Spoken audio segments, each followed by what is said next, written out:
And good morning, everyone, and welcome back. Pardon me. Hey, it's a great day. At least I hope it will be for you. I have my plans for it being great for me. I appreciate you being back with me. My name is Don K. Preston. I am the president of Preterist Research Institute of Ardmore, Oklahoma, and this is my morning musings. I'm sharing a good cup of coffee with you. Made myself a pot of Javalia this morning. Boy, I like that coffee. And sharing some thoughts with you from God's Word on the eschatology of the parables of Jesus. We're in Matthew 25:31 and following, where Jesus said, "The Son of Man will come with all of his angels, then shall he sit on the throne of his glory, and all the nations shall be gathered before him." It's generally believed, I was raised believing this, that this is talking about an absolutely universal gathering of every single nation on the globe. Well, how do we divorce this discussion from Jesus' earlier discussion of the nations? You see, what's happening in Matthew 25:31 and following is the judgment of the nations to whom the gospel was sent in that generation. In Matthew 24:14, Jesus said, "This gospel of the kingdom will be preached into all of the world," Greek word oikumene, meaning the inhabited world. That's the Roman Empire of the time. "As a witness to the nations," Greek word ethnoi.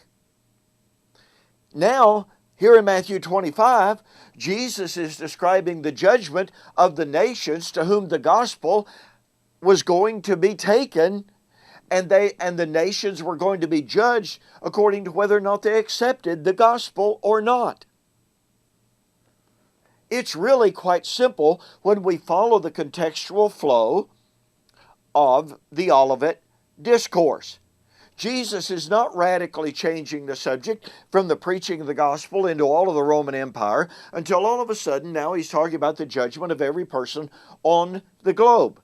Now that doesn't mean there are not implications, okay, for the judgment of Israel, for the judgment of the nations of that time. Here's the beginning of the gospel of Christ. But the point of fact is, the gospel is going to be preached, and when those messengers were thrown in prison, for instance, some would have accepted them and they went to prison and they ministered to them. Some gave those messengers a drink of cold water and they would in no wise lose their reward. So when we look at Matthew chapter 25, number one, as we've already seen, we must see that the coming of the Son of Man with his angels and in judgment is in fact the same coming of the Son of Man with his angels and in judgment of Matthew 16:27-28. It is the coming of the Son of Man of Matthew 24:29 and following that was going to happen in that generation. And it is the time of the judgment of those to whom the gospel had been preached. When we look at it through that prism of what Jesus had already established as the framework of eschatology, it takes Matthew chapter 25:31 completely outside of the historical Orthodox view of eschatology, and it destroys that Orthodox view. But you know what? It's the biblical view. Look, I developed this and a whole lot more in my book, Into All the World, Then Comes the End. This is one of the most thorough, in-depth studies of the Great Commission as it relates to eschatology that you'll find. Now, this book demonstrates that Jesus' prediction, Matthew chapter 24:14, is carried out, mentioned, alluded to, echoed in virtually every New Testament epistle. And that's profoundly important for our understanding of biblical eschatology. Go to my website, eschatology.org or bibleprophecy.com. Order the book, Into All the World, Then Comes the End.